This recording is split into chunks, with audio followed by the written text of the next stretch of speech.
pessoal, dando início aqui à apresentação sobre bombas e compressores, né? A gente vai dar sequência nessa segunda parte do semestre apresentando novos equipamentos a vocês. Bombas e compressores são alguns desses equipamentos que a gente vai falar aqui. Eles são importantes dentro do ambiente de indústria, obviamente porque na indústria às vezes você precisa deslocar fluido a longas distâncias e até mesmo em distâncias não tão elevadas, mas você precisa fornecer energia cinética para aquele fluido para ele se deslocar, porque ele não se desloca naturalmente, né, por gravidade. E aí você tem que usar bombas e compressores nesse contexto. Vou falar algumas coisas aqui como definições, tipos, características construtivas desses equipamentos, funções em diferentes contextos e quais seriam as variáveis envolvidas para controle. Na indústria, de forma geral, as atividades produtivas elas demandam movimentação de fluidos com diferentes finalidades, seja para transferir o fluido de um reservatório para o outro, seja para transferir fluido entre unidades industriais. Há exemplos, temos gasodutos, oleodutos, que interligam uma grande malha por vários estados do país.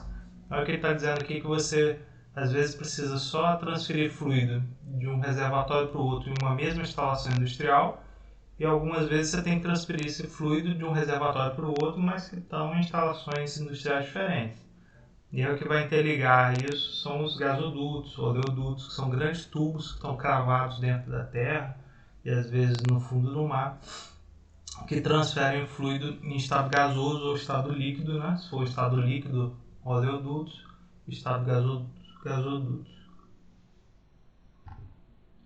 Em algumas situações, o processo de deslocamento do fluido é parte integrante do próprio processamento realizado sobre certo componente que ocasiona sua modificação.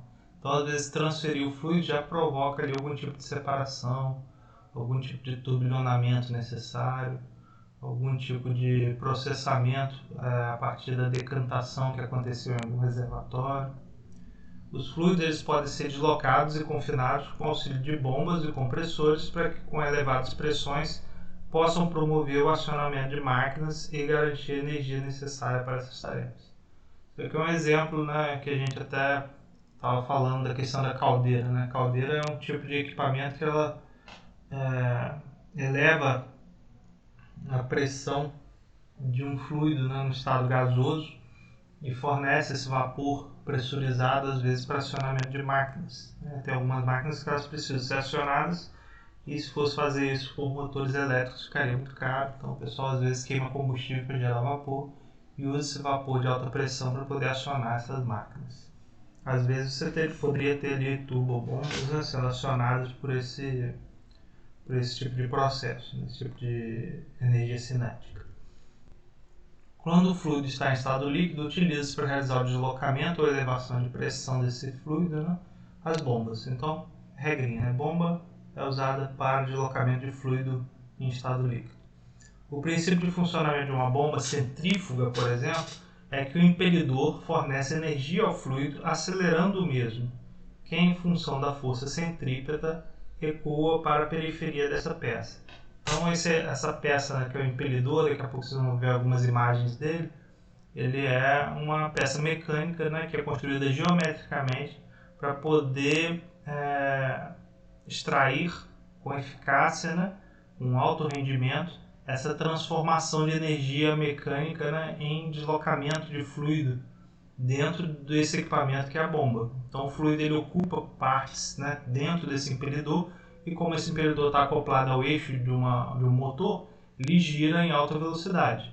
E esse processo faz com que o fluido que estava dentro dele vá se deslocando e à medida que ele vai propulsionando uma quantidade de fluido que estava dentro dele, ele vai admitindo essa mesma quantidade. Então vai entrando fluido e ele vai empurrando fluido, entrando fluido e empurrando fluido, fazendo isso tudo através desse tipo de equipamento. Ele citou o impelidor porque o impelidor é um elemento rotativo dentro das bombas de deslocamento dinâmico, que são essas bombas centrífugas baseadas em motor, eixo. Dessa forma, o líquido adquire velocidade e cria uma zona de baixa pressão na sucção da bomba, que força o escoamento do fluido da tubulação de sucção para preencher esse espaço vazio. Era isso que eu estava falando, né? O fluido ele vai sendo deslocado de dentro da bomba para fora, o que estava fora na tubulação de sucção entra para a bomba. Na saída do impelidor, o fluido se depara com um difusor, que garante uma redução da velocidade e aumento na pressão na descarga da bomba. Então, é como se você acelerasse o fluido e depois você reduzisse abruptamente a velocidade dele. E ao reduzir bastante a velocidade, essa pressão naquele ponto ali se eleva. E essa pressão faz com que na descarga da bomba você tenha uma expulsão de líquido com alta pressão. Existem situações onde são requeridos vários estágios de impelidores e difusores.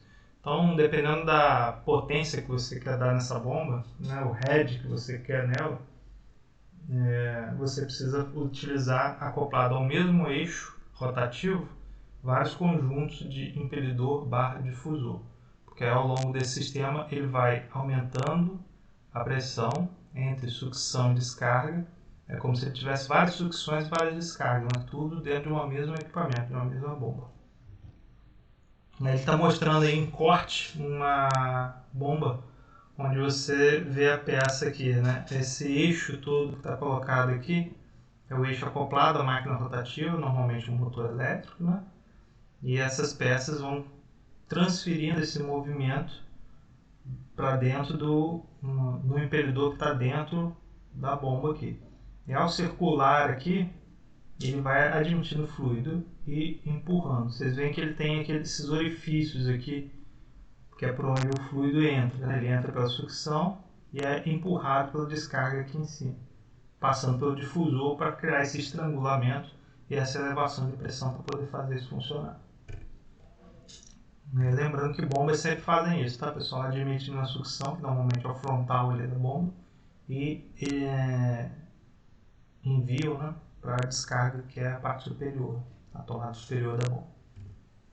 A equação de Bernoulli mostra que a energia potencial, a energia de pressão do fluido e a energia cinética dele realizam um somatório, que é constante ao longo do escoamento.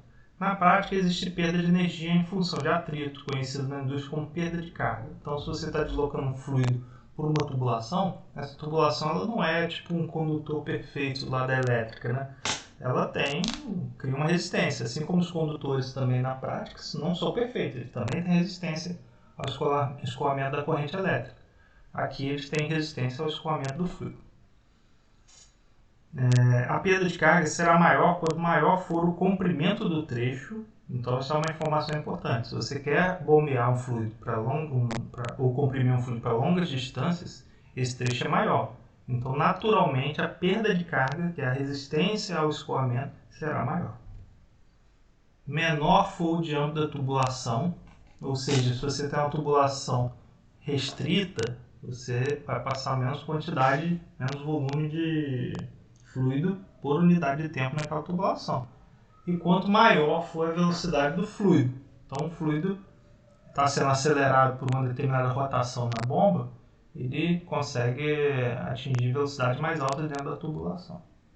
A geometria também impacta. Quanto maior o número de curvas, maior a perda de carga no trecho. Essa é uma informação muito importante, né? Na indústria, o pessoal bombeia fluido. E é lógico, né, as tubulações, alinhamentos, que a gente chama, que são conjuntos de tubulações, eles não são assim, não tem vida fácil para eles. Às vezes eles têm que contornar uma máquina, tem que passar por baixo do solo ou por cima de alguma coisa. E aí, à medida que você vai adicionando essas curvas na tubulação, você vai aumentando a perda de carga do sistema, vai aumentando a resistência, fazendo com que você precise de uma capacidade cinética nas bombas e compressores mais elevada. Ao se introduzir uma bomba, ela será capaz de fornecer energia ao fluido entre sucção e descarga. A essa energia fornecida dá-se o nome de head. Os fabricantes costumam fornecer curvas de desempenho de bombas que são gráficos de head, eficiência e potência necessária em função da vazão bombeada. Então, no eixo X você tem a vazão, no eixo Y você tem o head, e a curva da bomba é relacionada com a curva do sistema também. O sistema ele provoca uma certa resistência e a bomba tem que fornecer uma certa energia. Então, nesse processo ali, existe uma queda de eficácia da bomba à medida que você aumenta a vazão que você está trabalhando, assim como existe uma elevação do head que força, né, essa perda de eficiência da bomba.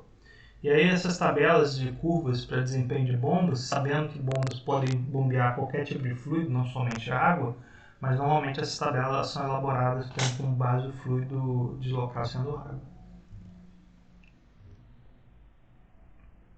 O ponto onde a curva da bomba encontra a curva do sistema é o ponto operacional ou de funcionamento do processo. Então existe uma região ideal de funcionamento que envolve ali o funcionamento da bomba e as características do sistema. E aí no gráfico aqui a gente consegue ver essa relação, né, de vazão em metros cúbicos por hora e head em metro por quilograma força. Então essa pressão que é elevada no sistema, né, pela bomba, ela tem uma perda de eficiência à medida que você está aumentando a vazão. Então você está trabalhando com vazões mais elevadas, o head que a sua bomba consegue dar diminui. O sistema, à medida que você está trabalhando com altas vazões, ele provoca um aumento de resistência no sistema. Então você eleva o head estático do sistema, que é o head associado à resistência, no impedimento da passagem desse fluido pela tubulação. Então quanto maior a vazão que você estiver trabalhando, são maiores os problemas relacionados à eficácia e desempenho. Se você trabalha em rotações mais baixas, sua bomba ela é mais eficaz no mesmo sistema.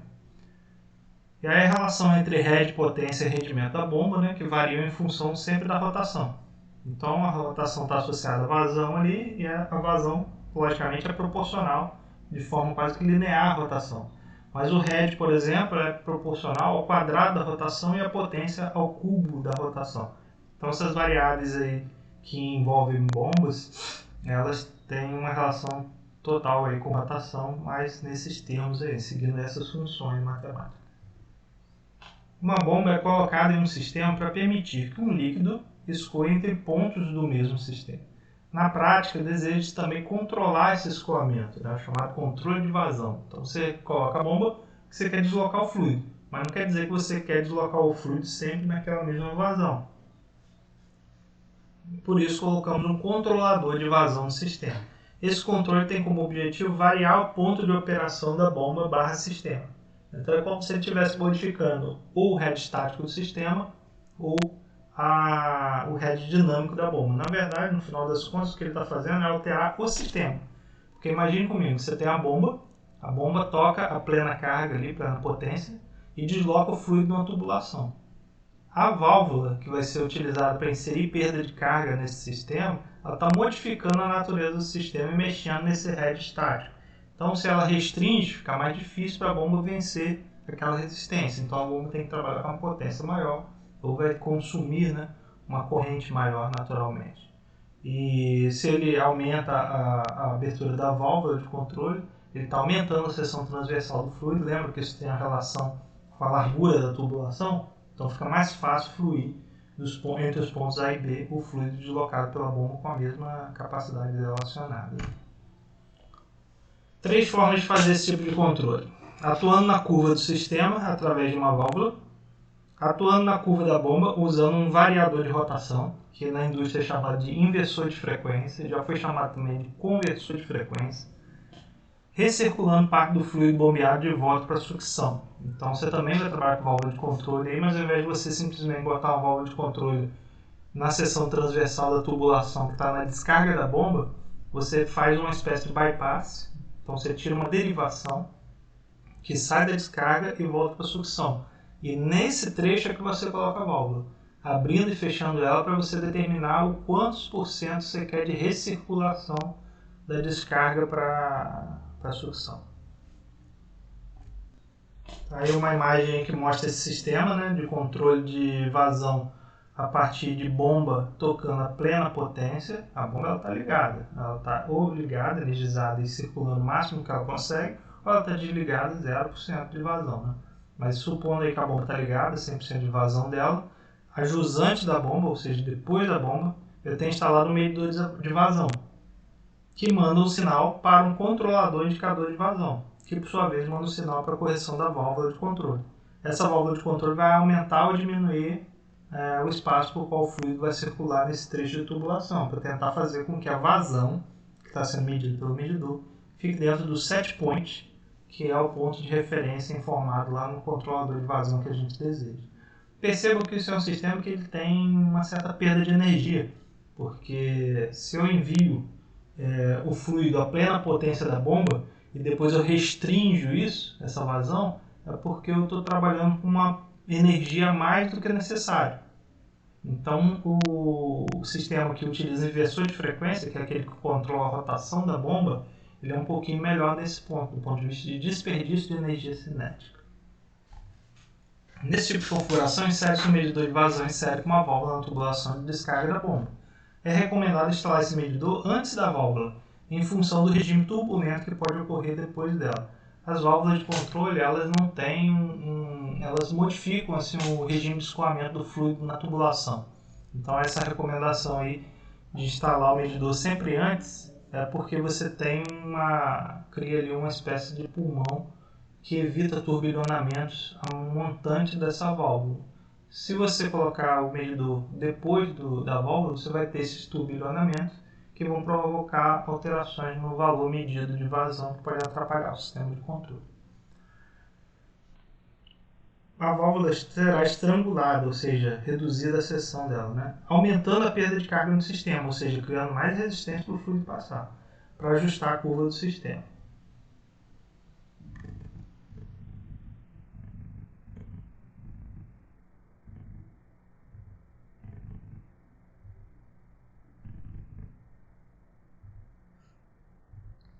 Caso a vazão esteja abaixo de set point, o controlador de vazão vai mandar a válvula abrir de forma a diminuir a perda de carga do sistema, mexendo a curva do sistema para a direita e aumentando a vazão.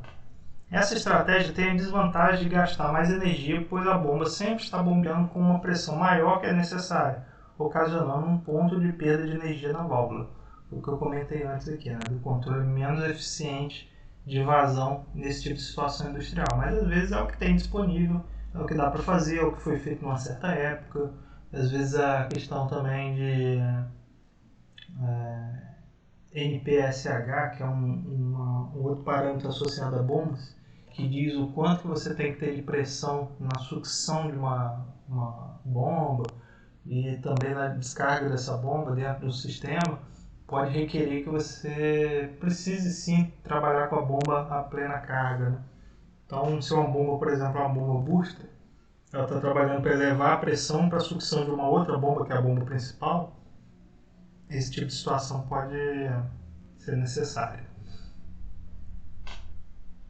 Aqui um sistema mostrando, né, a mudança na curva do sistema em função de você estar trabalhando com a válvula mais aberta ou mais fechada.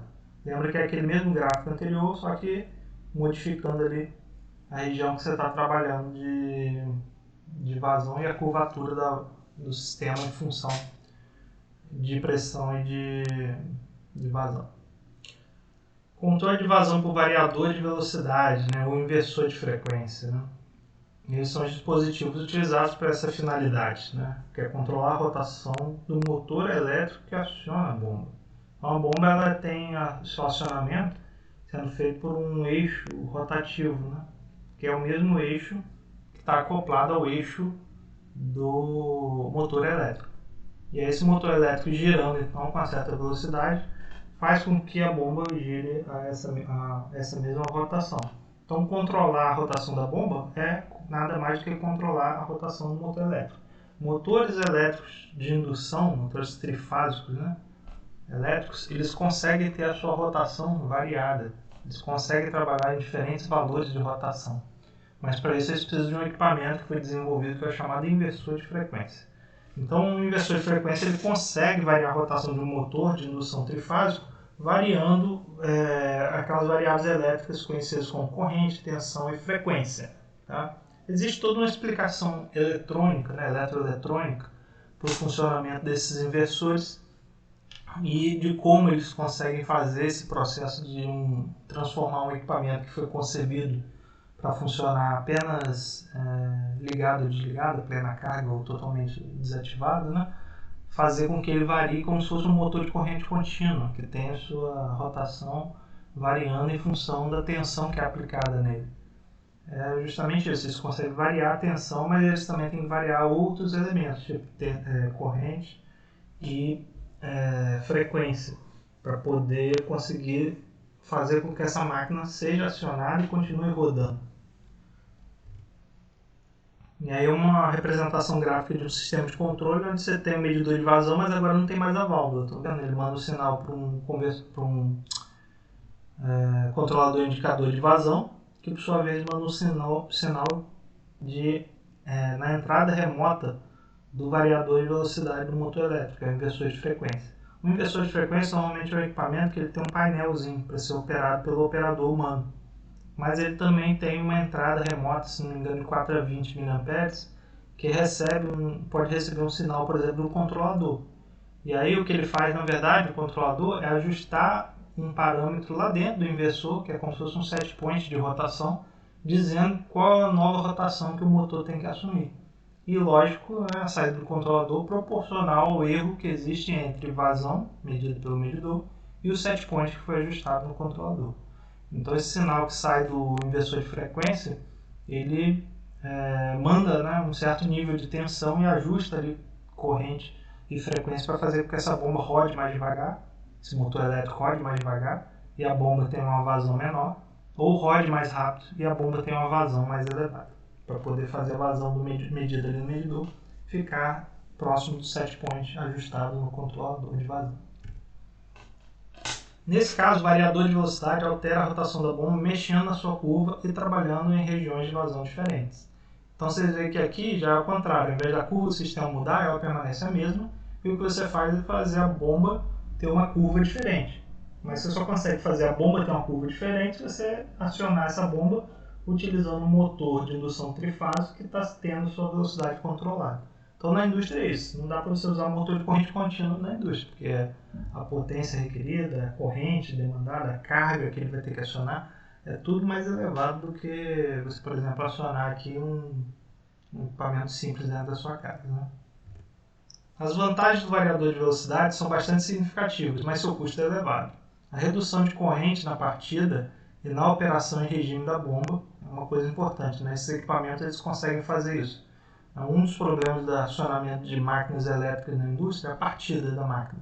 É você ligar, digamos, a botoeira lá e acionar a contatora que fecha as 3 fases em cima do motor. Esse motor ele é de grande porte, então de uma hora para outra ele tem que sair de 0 para 100% da rotação dele. Isso faz com que ele consuma 6 vezes o valor da sua corrente nominal, que é a corrente que ele consome quando ele já está rodando, normalmente, né?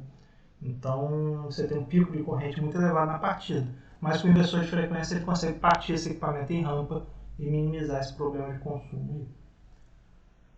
A velocidade de trabalho média é inferior à que teria sem o variador, então normalmente você está regulando a velocidade da bomba, então você não está plena carga, você roda essa bomba mais devagar, e aí os mancais, que são os elementos que suportam mecanicamente as vibrações, o esforço de rotação, eles são menos sacrificados. Isso diminui, consequentemente, os custos de manutenção. Então só tem assim, benefício de usar esse tipo de equipamento. Todavia, quando o head estático do sistema é alto, a bomba não poderá trabalhar com baixas rotações. Isso restringe o uso do variador a uma certa região de operação, que pode não justificar sua instalação. O controlador automático para esse sistema vai variar sua saída de 0 a 100% para uma faixa estreita da variável manipulada, gerando problemas de sintonia. Controle de recirculação. Essa estratégia se baseia em recircular parte do líquido para a sucção. Não é muito eficiente, pois gasta energia levando a pressão de um certo volume de líquido que será depois recirculado. Então é como se você estivesse gastando dinheiro à toa, né? Mas é uma coisa que existe. Como é que é o gráfico disso? Você precisa pegar ali na descarga da bomba e instalar o medidor de vazão. A bomba tocando a plena carga, né? 100% da sua rotação. Esse valor de medição de vazão é informado para o controlador indicador de vazão, que compara com o set point e manda um sinal de correção para a válvula. Essa válvula está instalada nesse trecho de tubulação que está ligando a tubulação ajusante do medidor de vazão com um vaso, que é uma espécie de vaso pulmão, que recebe esse fluido que vem da descarga antes de direcionar de volta para a sucção da bomba. Então o fluido que vai para a sucção da bomba passa por esse reservatório e o fluido que volta da descarga recirculando também vai para esse reservatório. Isso é para poder fazer um efeito pulmão e diminuir os problemas de intermitência, né, de vazão de fluido. Então a bomba ela sempre está pegando na sucção a mesma quantidade de fluido com a mesma pressão, porque esse vaso aqui ele garante esse efeito pulmão que você precisa, e aí não tem problemas de cavitação, aquecimento e outras coisas. E esse esquema de controle pode ser utilizado concomitante ao esquema de variação de velocidade. O variador de velocidade, por ter um limite mínimo de rotação, quando for alcançado, a válvula de recirculação abre para garantir as vazões abaixo desse mínimo. Então ele está mostrando uma forma combinada de você trabalhar, né? Inversor de frequência ele tem uma limitação, você pode variar a rotação da bomba, mas não pode variar para tão baixo. Então quando chegar no valor mínimo ali, você mantém ele e você abre a recirculação, que aí você consegue fazer cair mais ainda a vazão, mas sem sacrificar lá os problemas com a bomba, trabalhando em rotações baixas. Protegendo também a bomba, que em baixas rotações aquece o fluido e provoca problemas de desbalanceamento. Um dos problemas decorrentes do sistema de recirculação é o aquecimento do líquido, que é recirculado. Para evitar esse inconveniente, utiliza-se um tanque pulmão antes de alinhar a sucção da bomba. Então é o que eu estava explicando antes ali no outro slide. Outro problema oriundo do aquecimento do líquido, da sucção, o aquecimento pela bomba trabalhar com baixas rotações, é a cavitação. Quando o fluido escoa pela bomba inicialmente, sua pressão cai.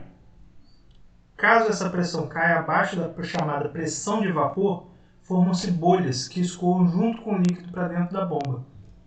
Quando elas encontram uma região de alta pressão, que por exemplo pode ser o rotor lá da bomba, o impelidor da bomba, elas vão colapsar. Esse colapso das bolhas, chamado de cavitação, provoca danos ao impelidor e perda de eficiência da bomba, porque a bomba ela fica toda detonada mecanicamente por dentro, né? Como se fosse um efeito de erosão mesmo. Em alguns casos, para evitar a cavitação, utiliza-se a válvula de shutoff na descarga da bomba para levar a vazão a zero. Isso reduz a corrente de partida do motor, mas deve ser usado por pouco tempo, pois durante esse regime a energia estará apenas aquecendo o líquido no interior da bomba. Aí uma imagem aí da cavitação, dos efeitos da cavitação no rotor de uma bomba, né? Chegando a furar ali a placa ali que é feita com material de aço carbono, provavelmente. E aí tem algumas imagens aqui, vídeos, links de vídeos, né? Onde mostra os efeitos da cavitação. Então, pessoal, sobre essa questão de bombas e compressores, acho que eu vou falar um pouco ainda de compressores mais à frente. Mas bombas era essa apresentação que a gente tinha para fazer. Tá bom? Obrigado aí pela atenção.